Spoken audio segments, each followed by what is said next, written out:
Poco más de 197.000 millones de soles el planteamiento de presupuesto para el año que viene. Y estamos con César Fuentes, director de la Maestría de Gestión Pública de SAN, para conversar al respecto. Educación y salud, César, veo que son de los que más se ha priorizado este gobierno, que va a ser el primer presupuesto propio, ¿no? Porque el que están ejecutando ahora viene del gobierno anterior, hasta fin de año. Así es. Bueno, lo que hay que señalar acá es, lo más importante es que esto es una tendencia. Ojo, también es esta tendencia de que educación sea el mayor rubro, es de varios gobiernos, diría, no solamente de la última administración. Educación está bordeando el 17, 18%, es bastante. Eso también es un tema que a veces no se entiende, es que lo que se gasta en educación en términos de presupuesto es de los más altos en la región, en América Latina.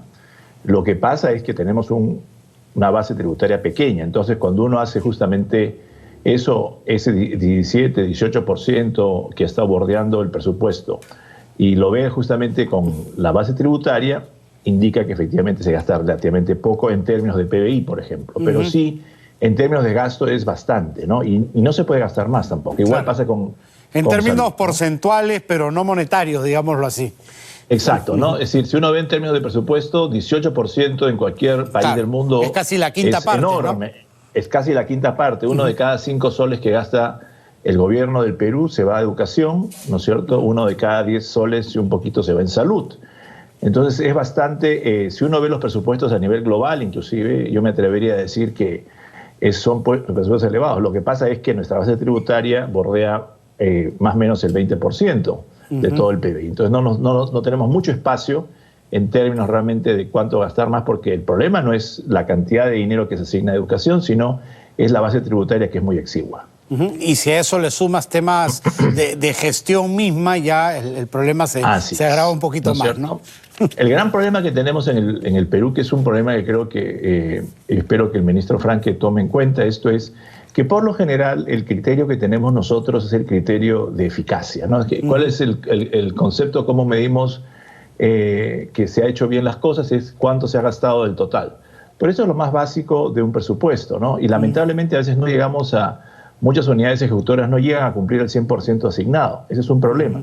Pero realmente la meta debería ser buscar eficiencia, es decir, cuánto se está gastando en términos, por ejemplo, de costo per cápita o costo por kilómetro hecho, por unidad, que realmente nos diga, ¿no es cierto?, un criterio de eficiencia. Y más adelante sería realmente pensar en términos ya de impacto, ¿no? Es decir, qué cosas realmente estamos haciendo que mejore la situación de los peruanos en general. Eso yo creo que es al final lo que tendríamos que apuntar en el presupuesto. Por eso que hay este un poco de escepticismo y diríamos, ¿no es cierto?, no hay mucha esperanza a veces en cuando se ven los temas de presupuesto, porque realmente no se está viendo efectivamente temas que realmente lleguen a calar, ¿no es cierto?, en gran parte de la población. Claro, porque finalmente se está trabajando poco sobre metas en el Estado, cuando debería ser al contrario, ¿no? Las metas deberían fijar el éxito o no de una gestión.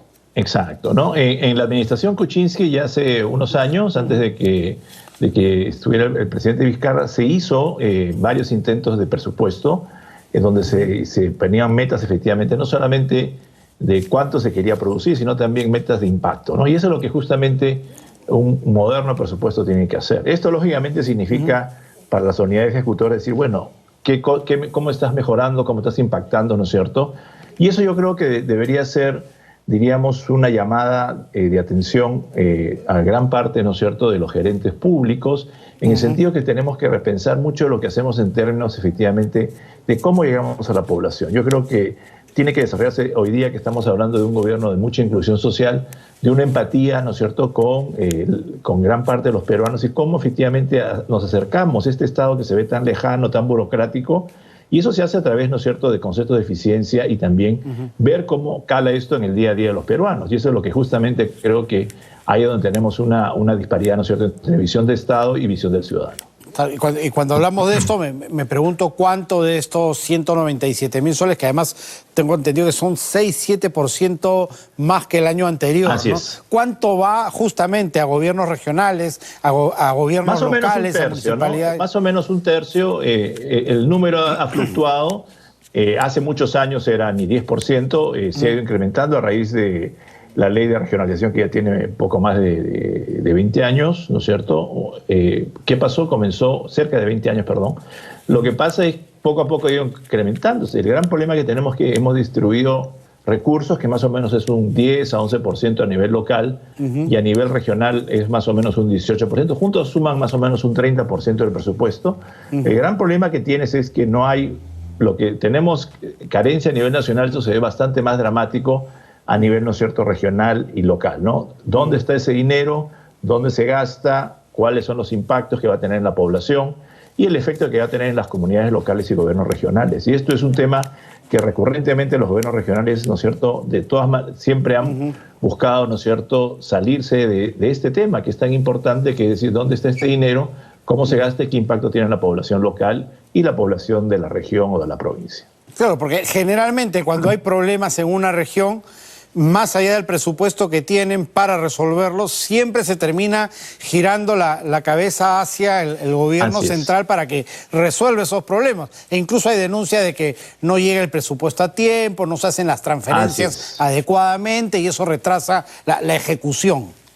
Exacto. Lo que pasa es que lamentablemente el proceso de descentralización en Perú tiene un pecado original que no vino de la mano con una obligatoria capacitación de los funcionarios. Yo creo que el ministro Franque, con toda la experiencia que tiene en programas sociales, sabe este tema de que realmente lo que tienes que hacer es realmente capacitar a gran parte de la población.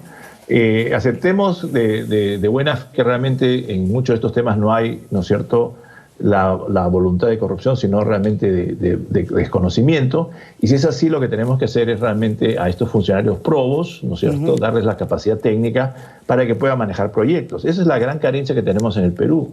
Hemos tenido el presupuesto de hace 10 o 15 años, es 3, 4 veces más grande y sigue creciendo y no vemos un efecto, ¿no es cierto?, en la calidad de vida de muchos de los peruanos. ¿Por qué? Porque justamente no hemos hecho una evaluación de cómo esta política pública está afectando realmente el día a día de los peruanos. En el presupuesto, ¿cuánto impulso, ya para terminar, César, se le está dando a reactivación económica, que es lo que necesitamos? Mira, fundamentalmente eso en teoría no es mucho porque realmente si uno ve el presupuesto en términos de componentes es muy parecido. Si uno ve indirectamente podríamos decir que el rubro de educación y salud son los mayores y ahí yo creo que más que gastar lo que tiene que hacerse es mejorar la calidad en ambos, ¿no? Yo creo que acá hay fundamentalmente el desafío, si vamos a seguir como aparentemente, ¿no es cierto?, este problema de pandemia va a superar el año 2021. Lógicamente, conectividad es un tema urgente, especialmente en sectores rurales y periurbanos. Y yo creo que sí tiene que repensarse, ¿no es cierto?, el tema de salud, de una visión integral donde participe el sector privado y el sector público. Yo creo que hay ejemplos, el caso de la reforma de Colombia, por ejemplo, es largamente conocido. Hay varias experiencias exitosas, ¿no es cierto?, donde el sector privado y el sector público pueden mejorar los temas de cobertura y calidad en lo que es, ¿no es cierto?, el servicio de salud. Y eso significa un debate, significa también una discusión y, lógicamente, mejorar lo que los peruanos no tienen, que es una educación de calidad y una salud que sea para todos, pero de calidad. Perfecto, César. Muchísimas gracias, como siempre. Encantado. César Fuentes, el director de la Maestría de Gestión Pública de SAN, ha estado con nosotros. Cerramos nuestro bloque económico.